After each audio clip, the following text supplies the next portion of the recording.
Bienvenue à vous, content de vous retrouver. Je me suis fait quelque peu attendre, croyez-moi. Vous me croyez ou vous ne me croyez pas, c'est comme vous voulez, pour des raisons tout à fait indépendante dans le chef de votre serviteur et à partir de ce numéro, on reprend notre rythme normal de publication hebdomadaire pour nos funestes Die Like a Dog, mort comme un chien, oui, ça c'est le nom d'une formation du saxophoniste et clarinettiste free jazz allemand Peter Brotzmann qui nous a quittés il y a 2 ou 3 ans, une formation des années 90.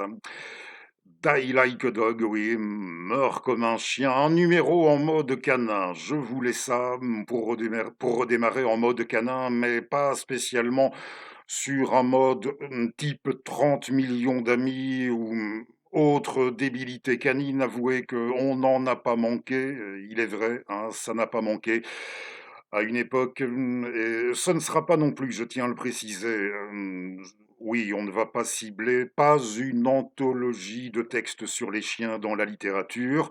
On pourra faire ça une autre fois ou, ne serait-ce que répartis sur, divers numéros à venir, il y aura d'autres livres intéressants que je vous montrerai. Aujourd'hui, j'aimerais surtout insister sur certains textes et remettre en ligne. Le 1 vous l'avez peut-être déjà entendu, je vais le remettre en ligne et c'est un texte publié en 2016. Oui, si vous nous suivez régulièrement ou depuis un certain moment, peut-être l'avez-vous déjà entendu, ce texte sur le chien de Goya, du peintre Goya. Alors voici, je vous donne l'auteur juste après.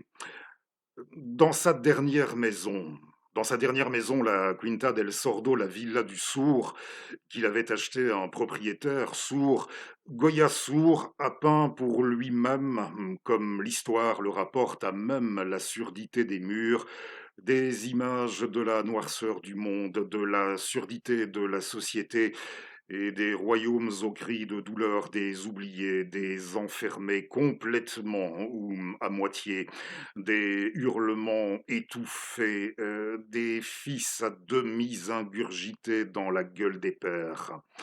Il avait acheté cette maison pour donner asile aux cris que personne n'écoute. Toute la Quinta n'était que cris et supplications, dont l'épaisseur des murs et de la surdité assurait une émission illimitée. La villa du sourd était donc la maison de ceux que nul n'entend, sauf les sourds, qui ont l'oreille tendue comme une main vers le bâillonné et l'interdit. Toute la Quinta n'a été qu'une symphonie d'autoportraits de l'homme goyesque en ses diverses agonies. À l'étage, quand vous passez la porte à droite sur le mur, c'est là que Goya a créé pour lui seul le compagnon jumeau de son âme. Il a créé le chien. Il a créé le chien et l'être chien, la vérité de la vérité, le chien qu'il était et qui meurt. Et pour rien. Il n'y a pas de rédemption, ça ne sert à rien, ni à personne, de mourir comme un chien, ni qu'un chien meure pour vous. Il n'y a personne à appeler, personne pour dire votre nom. Le monde est sans témoin, sauf ce sourd fou de peintre qui dépose sur les murs de sa cellule une déposition que lui seul recueille. Ce four sous et ce fou, sourd, pardonnez-moi, ce fou sourd et solitaire enfermé dans la Quinta del Sordo, contrairement à Dieu, il n'a naturellement donné de nom à aucune de ces créatures, puisqu'il n'y aurait jamais d'appel et jamais de réponse. Pour admirer l'œuvre de Goya, vous convoquerez ça par moteur de recherche, ça apparaîtra beaucoup mieux sur votre écran. Oui, pour ce qui est de l'apprécier, je ne vais pas non plus vous montrer la couverture du bouquin. Ça ne passera pas mieux, pas davantage aux éditions Galilée sur fond blanc jaunâtre avec des caractères rouges pas trop vifs en général.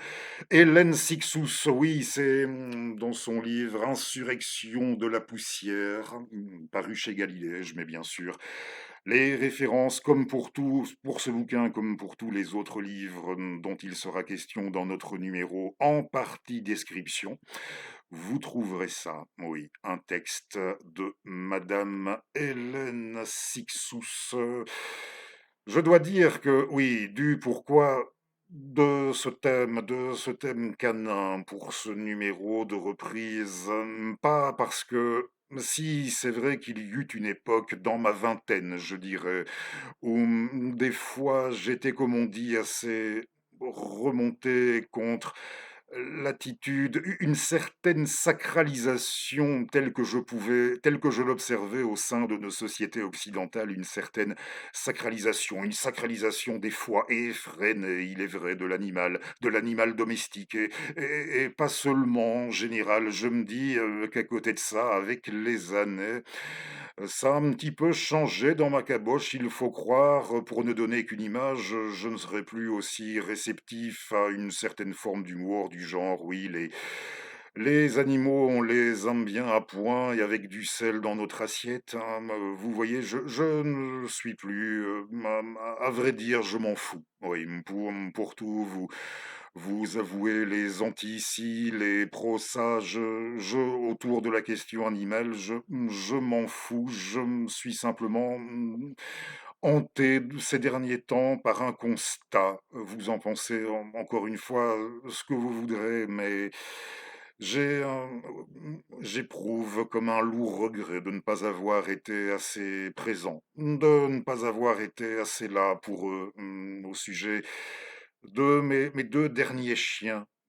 Oui, mes 2 derniers grands chiens. Le 1er parti à la fin de l'hiver 1993, le second, c'était au début du printemps 2000. Une époque où il fallait, oui, supposer, il fallait que je devais vivre comme ma vie d'homme, acquérir comme de l'expérience ma vie d'homme, vous avez bien entendu, qui n'aura pas particulièrement, oui, j'en ai le très vif sentiment, elle n'aura pas particulièrement porté chance à qui alors et ensuite l'aura partagé, le fait est que je n'arrive pas même à trouver ça con, cette déploration de ne pas avoir été à cause de ça, à cause de, des circonstances, de ce que je vivais alors dans cette vie d'homme, de ne pas avoir pu être assez présent pour eux les derniers temps, mais c'est comme ça. Et du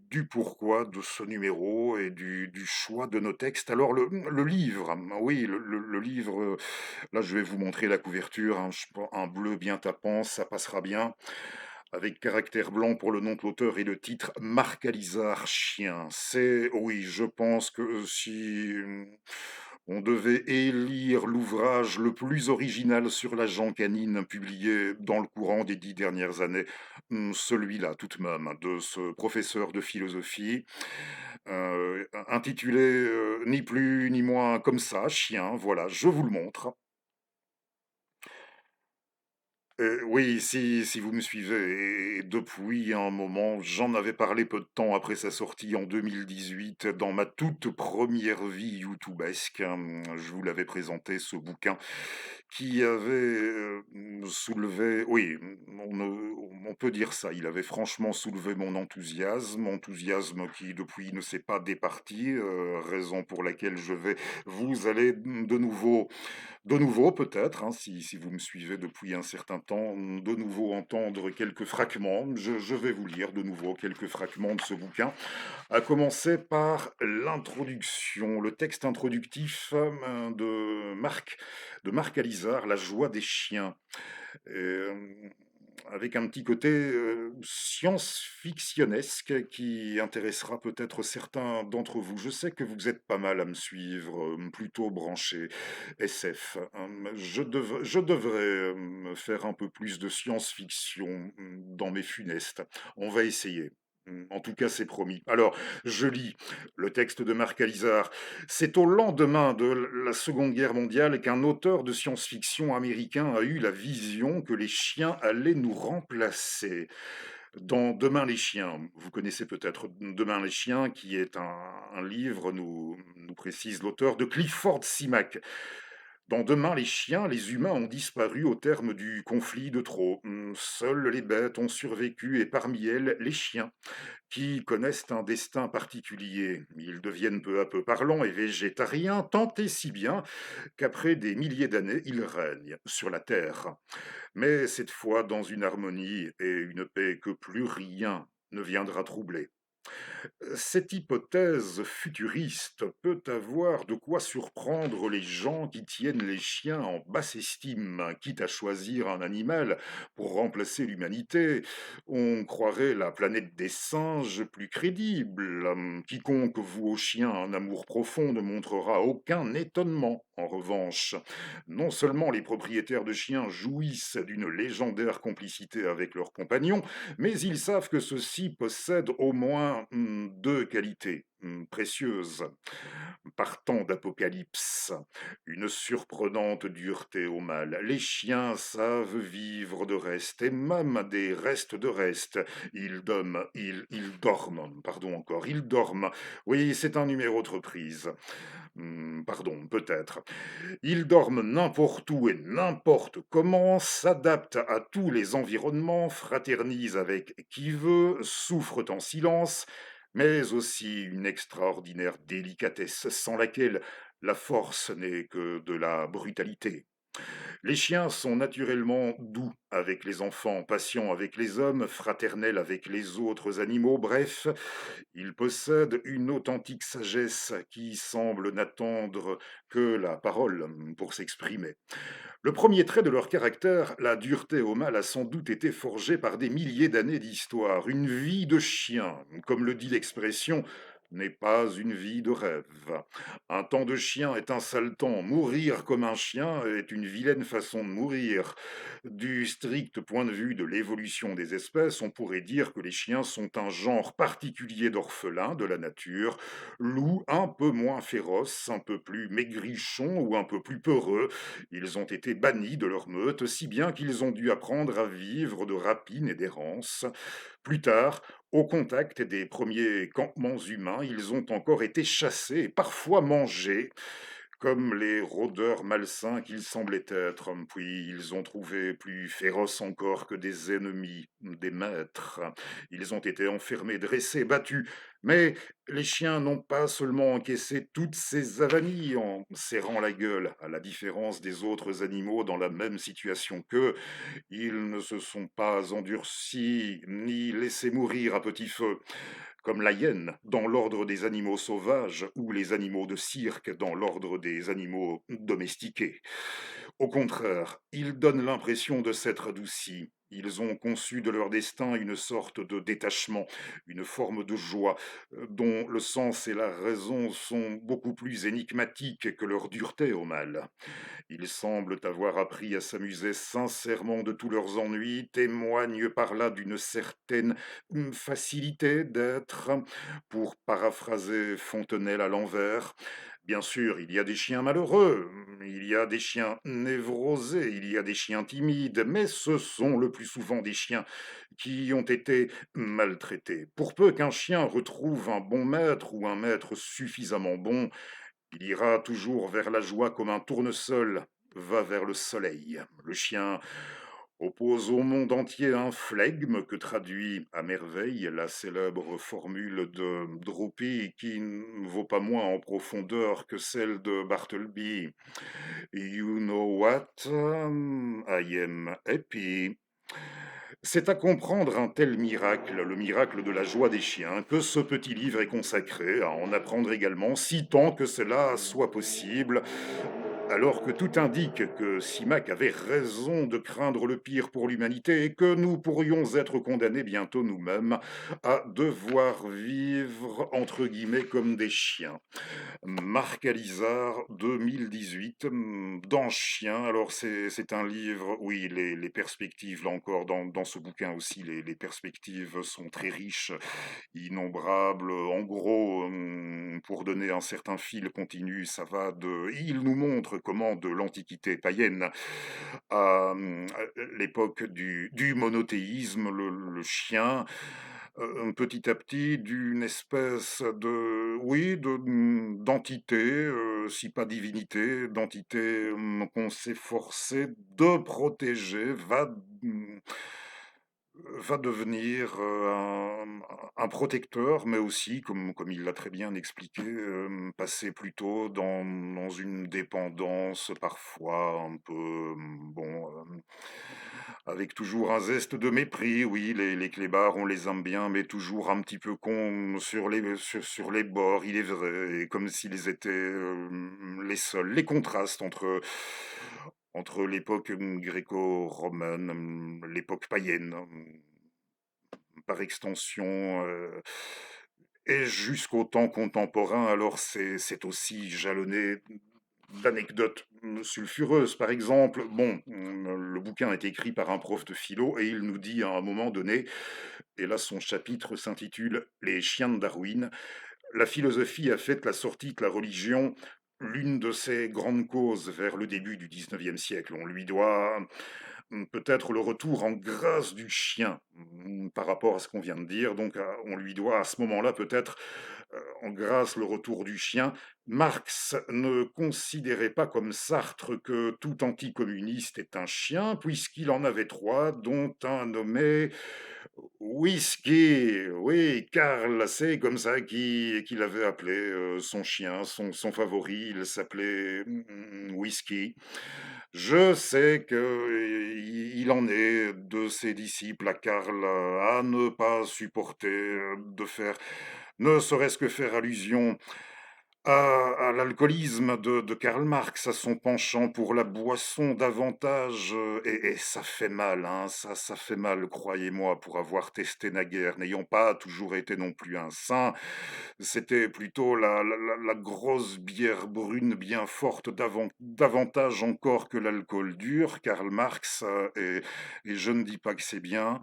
Je peux comprendre l'attitude de certains de nos amis marxistes, que ça ne leur fasse pas plaisir, mais j'ai surtout envie de dire comme quoi je n'encourage à rien. J'ai surtout envie de dire que ça a vraiment été une tragédie dans l'histoire de l'humanité, pour l'humanité, de perdre un tel homme alors qu'il n'avait que 65 ans. Alors faites gaffe, hein, dans l'absolu, on n'encourage rien, il va sans dire, mais oui, ça faisait partie de son humour, en tout cas, Whisky et celui d'Engels. Alors là, Engels, on part davantage dans la poésie, la métaphysique allemande, je vous dis pas. Le chien d'Engels, je vais mal le dire, il s'appelait en allemand Namenlosen. Franchement, depuis que je l'ai vu, ça m'a toujours fait rêver. Ça veut dire celui qui n'a pas de nom, celui qui a perdu son nom, qui n'en a plus. Hein, oui. Mmh, Namenlosen. Alors, Marx et Engels ne considéraient pas que la révolution dût se faire à leurs dépens. Au contraire, la meilleure manière de dépasser le monothéisme était de restaurer le chien, il faut croire, comme nous l'avons dit, évoqué déjà dans ses droits antiques.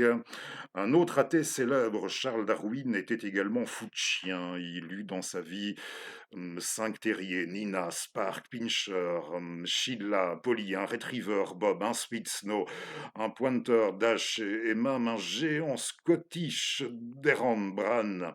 L'intéressait le travail de sélection des éleveurs, la transmission des caractères héréditaires, mais plus encore, l'étonnante faculté des chiens à enjamber la frontière entre nature et culture, comme les anciens païens. Oui, il y a des tas d'anecdotes et dans l'absolu, c'est très intéressant en perspective Ce bouquin, voilà, vous irez le lire, si ça vous dit. Il est pas vraiment oui, c'est pas un grand livre, hein, c'est chez PUF, mais, c'est entre petit et format moyen aux presses universitaires, de France et oui, je vais encore vous lire un fragment, et on va encore, aller se balader du côté de oui, à propos de la je parlais de science-fiction, il n'y a pas assez de science-fiction dans nos numéros, on va retourner dans l'espace. Alors si ça vous dit encore, ce troisième, ce sera le dernier fragment de Marc Alizard. Oui, je pense que oui, ben, oui, c'est ça, c'est celui-ci, c'est bon, on y va. Le chapitre, Grand chien et après je vous dis, pourquoi en rapport avec une petite anecdote perso, j'ai choisi, parmi les raisons qui ont fait que j'ai choisi, pour dernier fragment celui-ci, que le chien fut en réalité un mystère et un des plus grands qui soit, les hommes de l'Antiquité n'en ont jamais douté. Dans toutes les civilisations, on trouve un dieu chien vénéré et craint. En témoigne au premier chef l'association du chien à Sirius, qui se trouve être à la fois l'étoile la plus éclatante de la Voie lactée et celle qui annonce les grandes sécheresses de l'été. Pendant des dizaines de milliers d'années, le ciel a donné à voir le spectacle du grand chien, Canis Major, se levant au-dessus de l'horizon à la fin du mois de juillet, au pied d'un chasseur immense, la constellation d'Orion. Un peu devant lui, un lièvre s'enfuit. L'époris et une columba, s'envolent. Au-dessus, un chiot, Canis minor, petit chien, les regarde en jappant. Face à eux, un taureau gigantesque charge, Aldébaran. Réfléchissez-y toujours, 2 fois plutôt qu'une, lorsque vous avez envie, de mettre en doute l'intelligence ou la pertinence du discours de quelqu'un qui n'est pas franchement chez vous en odeur de sainteté. Non, je vous raconte ça parce que je ne donnerai aucun nom, hein, mais je me souviens une fois d'une bande de joyeux drills qui, pensaient se faire et j'avoue que je lui voue, comment dit-on? Oui, on va dire ça à ce philosophe, qu'on nous présente comme tel, je lui voue, comme, oui, une aversion. J'ai pour ce monsieur et plus encore pour ses disciples, mais je n'entrerai pas dans les détails aujourd'hui, hein. Là aussi, je pourrais vous en narrer, vous en conter. J'ai pour ce monsieur Francis Cousin une aversion et plus encore pour ses disciples, surtout pour ses disciples, une aversion, similaire à celle des joyeuderies dont je vous parlais, qui pensaient une fois avoir trouvé l'occasion vraiment de railler Francis Cousin au début d'une interview. Il nous présentait son chien comme une entité, cosmique, stellaire et ce qui est, voilà, on vient d'en avoir la preuve, ce qui est, c'était pas une connerie, c'est tout à fait exact, c'est même rigoureusement exact, donc il faut y réfléchir, hein, oui, nos joyeux drills, en plus, à l'époque, ne juraient que par, leur ambition de reconquérir l'hégémonie culturelle et manifestement, ils n'avaient pas même envie de prendre la peine d'acquérir quelques notions de base en astronomie. Comprenez, ils ont perdu royalement une occasion, cette fois-là, de passer pour des cons, nos joyeux drills, mais bon, c'est voilà, tout juste pour vous dire, renseignez-vous bien avant de vous lancer dans une entreprise de la sorte, de cette espèce-là. Oui, eh ben, revenons à notre espèce canine. Pour terminer notre numéro, je vais encore vous montrer 2 bouquins, mais ce sera sur un ton, assez mordant, plus mordant encore, oui, que ce que je viens de faire. Oui, nous, sur le plan des histoires, des scénarios, je dis scénario parce que le premier des 2 bouquins qu'il me reste à vous montrer, c'est une BD.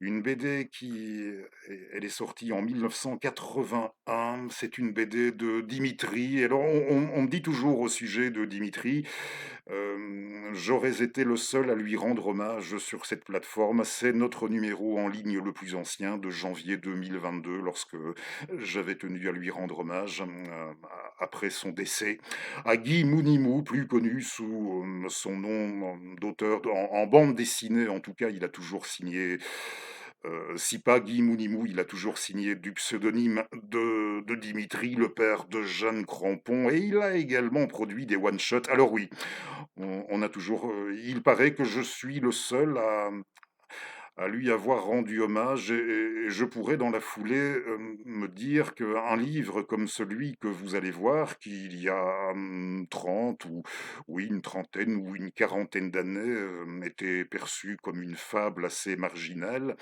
des jours, je pourrais l'entrevoir comme devenu parmi les bouquins qui pourraient, je dis bien, qui pourraient être devenus assez tendance chez certains penseurs, entre guillemets, ayant pignon sur rue, sur cette plateforme YouTube. Et puis je me dis: «Ben non, Dimitri, il doit être, trop noir. Oui, il doit décidément y avoir, quelque chose de trop noir, de trop nihiliste, désespéré, chez lui, et peut-être aussi d'antichrétien justement, qui fait que, dans l'ensemble, ça passe pas trop, hein, chez ces penseurs, néo-réacs, hein, il faut croire qu'ils passent pas trop pour ça, contrairement à ce que certains auraient pu penser, et je m'empresserai d'ajouter tant mieux. Oui, oui, il y a un côté tout de même antichrétien. C'est dans cet album-ci qu'à un moment donné, le héros qui veut se flinguer, avant de vouloir le faire, on voit, il y a carrément une séquence de dégommage du petit Jésus sur sa croix, un dégommage en gros plan, un dégommage en gros plan d'un crucifix, et c'est l'une des rares fois où on aura fait ça dans une BD. Lui, là, et c'est là-dedans, lui l'avait fait. Dimitri, et on retrouve bien, c'est un de ses albums les plus sombres et les plus désespérés dans l'ensemble. Je vais vous montrer la couverture. C'est son Meneur de chien de 1981.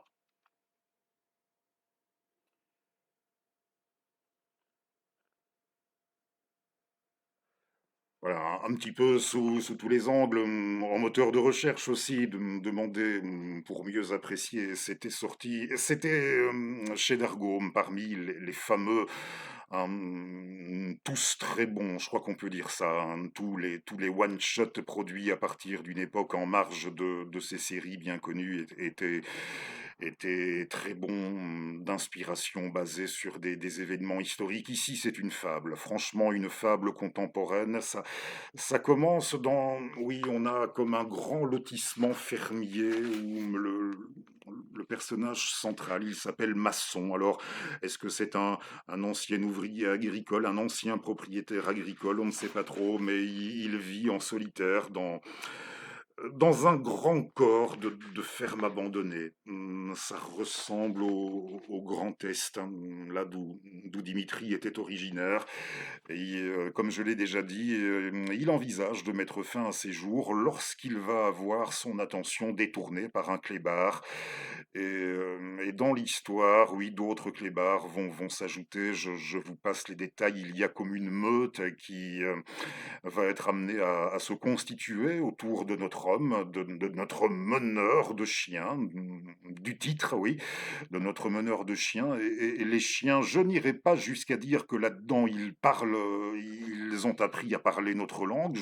Je ne sais trop comment, je ne sais trop par quel enchantement. On n'ira pas jusqu'à dire ça, mais ils se sont mis, oui, ils se sont révélés en mesure de proférer des vocables, des sentences, comme des ordres, des slogans, des semonces. Voilà, ils sont en mesure de semoncer l'homme, de lui faire tourner la tête à notre héros qui était, déjà assez loin dans la démence, il faut le dire, au début du récit, mais ça n'arrange pas les choses et il se sent à la tête de sa meute investi d'une mission de libérer, d'ouvrir le feu purificateur. Alors, dans un premier temps, on va bien prendre son pied à bouffer du connard à mobilette qui se balade dans le coin et puis ce sera au tour du personnel et des clients d'une discothèque, hein, oui, tout ça, dans leur entièreté.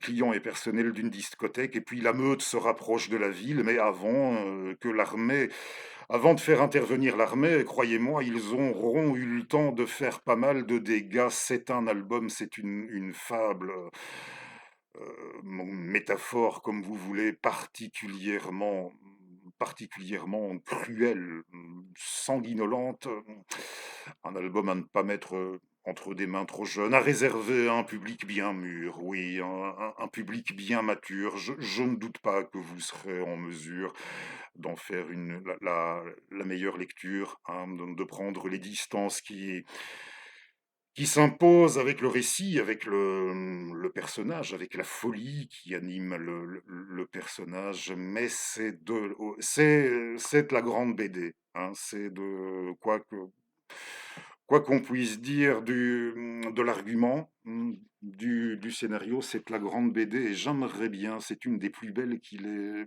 jamais écrites. Je vous disais, hein, je dis souvent, il a beaucoup écrit, il a beaucoup dessiné, mais il a beaucoup écrit aussi dans ses BD et peu d'auteurs auront autant, à la fois autant et aussi bien écrit dans leur bande dessinée que, que Dimitri. Je vais chercher la planche que je préfère, je vais vous la lire dans son intégralité. Oui, c'est déjà assez avancé dans l'album. Ici, oui, j'avais mis, oui, ben là sur le coup, hein, perso, franchement, plus qu'un peu con sur les bords, j'avais mis un post-it. Je sais pas trop pourquoi. J'ai passé mon temps à tourner les pages. Alors, la journée, voici, ça commence comme ça. La journée s'annonçait claire. Le froid était vif. L'homme avait dû aussi donc maçon, l'homme avait dû aussi se défaire du feu rénovateur. Hmm. Ses compagnons s'étaient calmés et l'avaient entouré, lui proposant leur chaleur bestiale en compensation du feu diabolique. Oui, là, oui, ils en ont déjà commises quelques-unes, donc mieux vaut ne pas faire de feu pour ne pas se faire repérer, bien sûr. Je reprends. Masson demeurait immobile, le regard fixe, perdu, dans une dimension que les hommes avaient toujours évitée. Il lui restait aussi un faible désir de converser, un désir d'échange auquel toute sa vie précédente s'était accrochée. Il scrutait les yeux de ses nouveaux amis, quêtant la moindre appréciation, le plus ténu des assentiments. Une une lueur pâle stagnait dans le regard des bêtes, révélant de façon très incertaine des choses si différentes des sentiments humains. C'était comme une lumière issue d'une fusion minérale, l'éclat d'un cycle où l'affectif tient peu de place. Une lueur diffusée par l'intérêt de l'espèce, rien qui ne traduisait une sensiblerie particulière. C'était le même pastel que celui qui rosissait la neige alentour dans la dernière clarté du jour déclinant. C'était l'expression de l'immensité du plus vaste que soi. Bien écrit, hein, donc c'était le même pastel que celui qui rosissait la neige alentour. Oui, oui, fort bien écrit, et surtout ceci, qui m'a toujours fort impressionné, C'était comme une lumière sur l'œil du chien. Il y a un gros plan, je vais vous le montrer, ça passera comme ça passera après. Quand il dit: «C'était comme une lumière issue d'une fusion minérale, l'éclat d'un cycle où l'affectif tient peu de place, une lueur diffusée par l'intérêt de l'espèce». Alors oui, ces chers clébards qui sont bel et bien nos miroirs, hein, oui, qu'on peut très bien envisager, et plus souvent qu'à notre tour, comme des miroirs de l'âme de nos âmes. Mais pas que, hein, car il ne faut pas l'oublier, ils ne sont pas nous. Faut pas l'oublier non plus, ils ne sont pas nous, qu'on le veuille ou non, et ça, c'est, je trouve ce rappel très judicieux, et voyez l'image au moment où il nous dit ça, où il nous rapporte ça, j'essaie de mon mieux.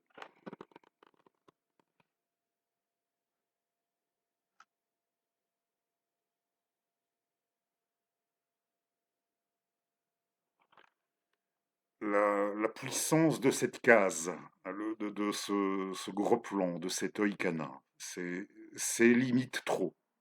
On peut dire ça, hein. Je pense que vous serez d'accord avec moi. Et de relire cet album, Ce meneur de chien de Dimitri, hein, donc attention, pour public bien mûr, à ne pas mettre entre toutes les mains, surtout pas entre les mains d'une personne un peu déséquilibrée, ou qui traverse vraiment une période franchement pas au top, hein. Je n'irai pas jusqu'à dire dans une phase franchement down, pour utiliser cet anglicisme que j'exècre. Oui, ça aussi j'exècre, et je ne sais pas pourquoi je le dis, mais oui, une façon de formuler les choses, hein, pas entre des mains, pas chez quelqu'un de trop down, vous avez saisi. Et ça m'a rappelé un bouquin sorti en 1935. C'était, alors l'éditeur, c'était chez, pardon, un livre d'Alphonse de Chateaubriand. Chez Bernard Grasset, éditeur, en 1935, Alphonse de Chateaubriand, prix Goncourt en 1900, vers 1910, dans ces eaux-là, pour Monsieur Deslourdines, et détenteur aussi du best-seller absolu en littérature française, Sur le sol hexagonal de l'entre-deux-guerres, avec Sabrière.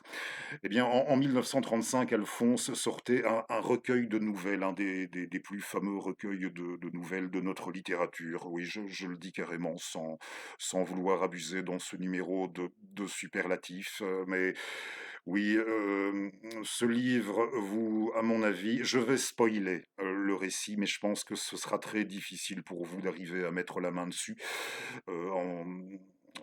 En édition imprimée, il m'a fallu un certain temps, perso. En tout cas, si vous avez la chance de le trouver, oui, si vous réussissez à mettre la main dessus, il faut pas passer à côté, vous ne le regretterez pas.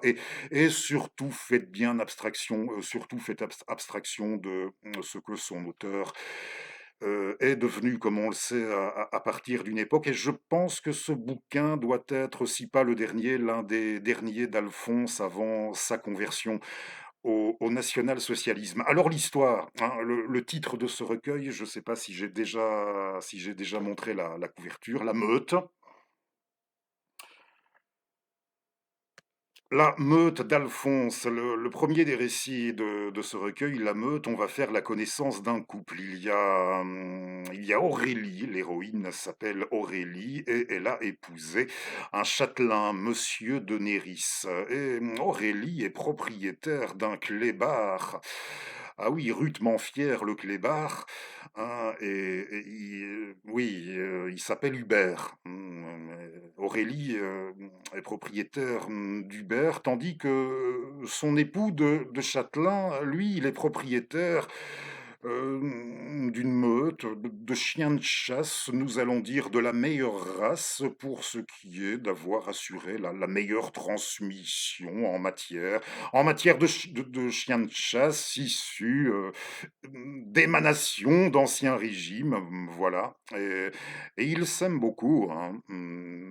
Nos mariés Aurélie et son épouse s'aiment beaucoup, sinon que ils ont une fâcheuse tendance à s'engueuler toujours pour des De foutues raisons de politique, hein. Lui, bien sûr, il est, indécrottable monarchiste légitimiste. Nous sommes en 1820, 5 ans après Waterloo.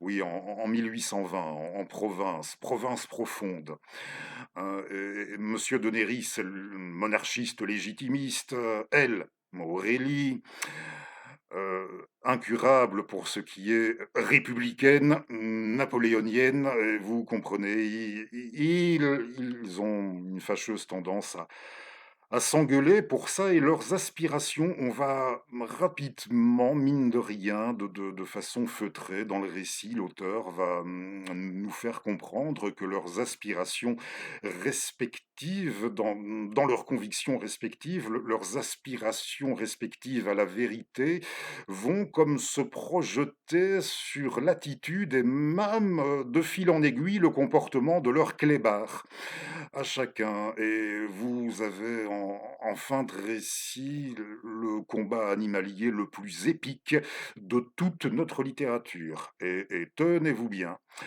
à un moment, oui, à un moment donné, à la fin du récit, vous avez Monsieur de Néris qui arrive avec quelques compagnons après le combat, le lendemain matin, après le combat. Et tenez-vous bien, Hubert, il a tué tous les chiens de tous les royalistes. Et avant de mourir, Hubert a tué tous les chiens royalistes, en plus de 4 autres chiens domestiques encore qui étaient venus en renfort. Voilà, il les a tous tués avant de rendre le dernier souffle. Et il y a un de ses compagnons qui dit à Monsieur Néris, bon, en voyant le carnage, bon, allez, on va dégager ça. Et Monsieur Néris l'interrompt, lui dit, non, non, surtout pas. Il faut qu'elle le voie. Il faut qu'elle voie ça.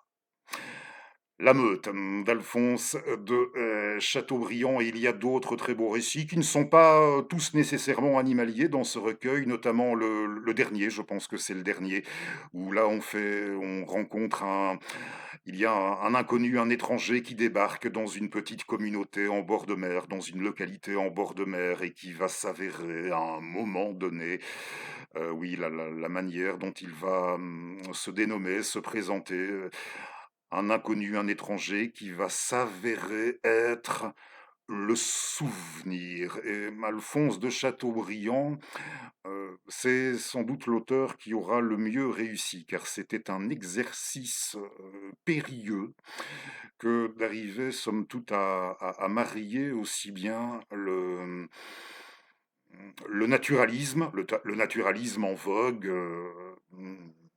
dans les années qui avaient précédé la Première Guerre mondiale et qui avaient vu la révélation d'Alphonse, la publication de ses premiers livres, le mariage du naturalisme et d'une dimension symboliste et qui frôlant aussi, je dois dire, un certain ésotérisme, mais avec une complète harmonie, une complète lisibilité. Il me semble, c'est mon avis, pour la réception, du côté de la réception, chez le lecteur, oui. Donc on a compris dans l'histoire d'Aurélie et de son époux, ils sont bien conscients qu'avec le temps, ils réussiront. Oui, il le sait, mais dans le fond, ils réussiront. Il viendra un moment où monsieur de Néris, il arrêtera de venir l'emmerder, dans le petit sanctuaire qu'elle a aménagé à la mémoire dans le château, à la mémoire du vainqueur d'Austerlitz. Ils sont bien conscients il viendra un moment où ils ne pourront pas faire autrement s'ils s'aiment que d'aller au-dessus de tout ça, mais rien n'est jamais si simple.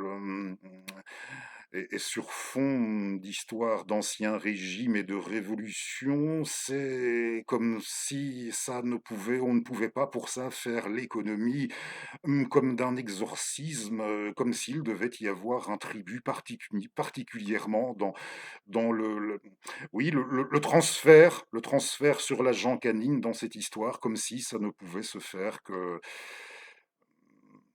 oui, via un tribut pour le moins sanguinolent. Je voulais terminer ce numéro, si vous me suivez, vous vous souviendrez, forcément, je l'ai déjà lu plusieurs fois, mais je voulais encore remettre en ligne de façon définitive, mais on le fera de façon définitive, je l'espère. Le texte sur ce fox terrier iranien de Téhéran, ce texte traduit du persan, du grand écrivain iranien mort en France, mort sur le sol français au début des années 1950, Sadek Edayat, hein, l'histoire de son fox terrier, ce fox terrier perdu dans les rues de Téhéran, dans son recueil Les Trois Gouttes de sang, je mets les références aussi en description. Je voulais vous relire l'histoire du Fox et puis je me suis dit, eh ben non, je vais tout de même, histoire de, pour que vous puissiez, le cas échéant, découvrir et apprécier le style et l'écriture, ô combien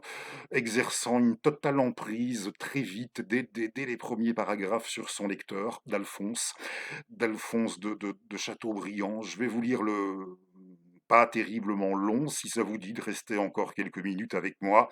Le premier chapitre du récit La Meute, avec la présentation d'Hubert, du chien Hubert, oui, du napoléonien, du clébard napoléonien, si vous préférez.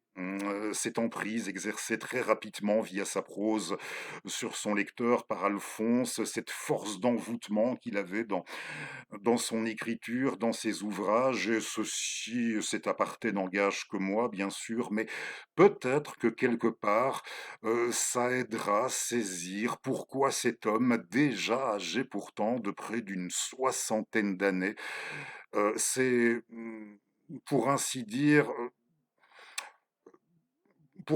soudainement laissé emporter, envoûter, quand il s'est retrouvé au cœur oui, de cette société du spectacle, de cette esthétisation de la politique, nous dirons, oui, pour surfort mal employé, de cette société du spectacle du Troisième Reich, de la façon dont cet homme, pourtant presque sexagénaire, s'était laissé à son tour envoûté comme un gosse. Alors, j'espère que ce numéro vous aura largement improvisé, mais que ça vous aura plu.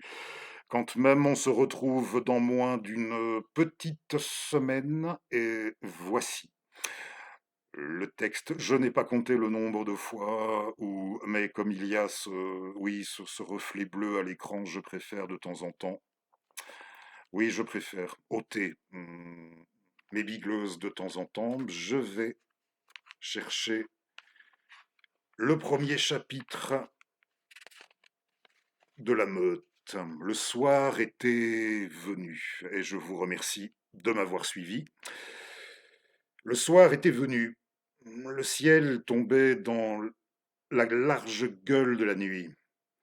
Sans précipitation gloutonne, sans coup de rein impatient de sa proie, l'immense bête noire aspirait le dernier reste du pain de lumière, et le chien, Hugues, le gardien et fort lutteur chien Hugues, le chien Hugues connu des villages jusqu'à 5 et 6 lieues, le chien Hugues qui avait un jour contre 4 paysans armés de fourches disputait le cadavre d'une vache dépecée dans une prairie, le chien Hugues regardait cela. Assis sur son mur bas, le cul à même un matelas de balles de seigle qui avait été répandu là dans la journée. À la ferme, la lumière venait de s'éteindre. Il veillait. Le tantôt, il avait fourni une folle course dans le sillon des Rangardières par la vallée du Bossu, à travers les prairies mouillées des petites lances, jusqu'au sortir du taillis de châtaigniers qui lui avait déchiré l'oreille. Tout cela à la queue de ce qu'ils appellent un seigneur, un lièvre. À la fin, entre ses 4 dents de herse, il l'avait saisi, à la racine du cou, derrière les oreilles, là où la peau duvetée présente un aspect tendre et blond, et l'avait serré, et secoué jusqu'à la mort. Ouf! Et droit sur son mur, sa gueule comme celle de la nuit, non si grande peut-être, mais non moins noire, avec son rebord rouge, le chien Hugues braquait sur l'espace le luminaire de ses 2 yeux d'or.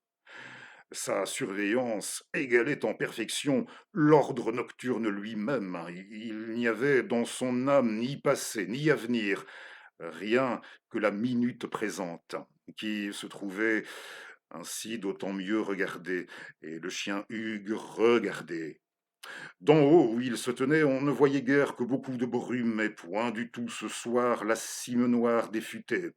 Mais quand la belle pièce de la lune, cette figure étonnante qui fait bramer les cerfs, se montra au-dessus des campagnes, elle envoya des rayons qui transformèrent cette brume en lumière et éclairèrent dans le lointain la puissante toiture de la maison défendue. Le chien Hugues écoutait de ses deux oreilles, qui avaient été autrefois rognées en dogue, et dont l'une, toute chaude ce soir et encrassée de sang sec, répétait les pulsations de son cœur. Nul autre bruit ne lui arrivait. En automne, ce n'est pas comme dans les nuits d'été, où tant d'ardeurs brûlantes font frémir la nature.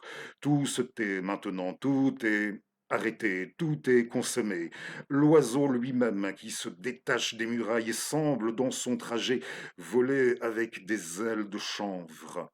Mais alors, ce qu'il y a dans ces nuits, ce sont les odeurs, des odeurs qui viennent de partout, avec leur message, de tous les terreaux, de toutes les moisissures, de tous les travaux de l'humidité. Il y a d'abord celle d'alentour, puis celle qui monte de la vallée. Si le long de la haie, en bas, la musaraigne grignote un pied de menthe, le nez l'apprend. Comme il apprend que les nèfles tombées sous l'arbre commencent à pourrir, et le chien Hugues recueillait ces effluves qui, lui remontant dans le cerveau, y devenaient des visions. De la sorte, il voyait tous les secrets de la vallée. Parfois, il frémissait. C'était lorsque la brise d'ouest lui apportait de l'autre coteau les senteurs de la ferme halle, gardée par Luna, sa grande amoureuse. Quand soudain, sa pelure eut un frisson d'une autre espèce, un frisson qui, depuis la nuque jusqu'aux muscles de l'épaule, ondoya par-dessous le collier de fer, tant qu'il se dressa d'un seul coup, fut debout sur le mur, son muscle de queue rabattu à l'étroit, ses crocs déchaperonnés de leur chair, grondant vers tout l'espace et jetant par les yeux cette même lueur qu'on voit parfois la nuit au fond de l'horizon quand une ferme brûle. Merci à vous. À bientôt.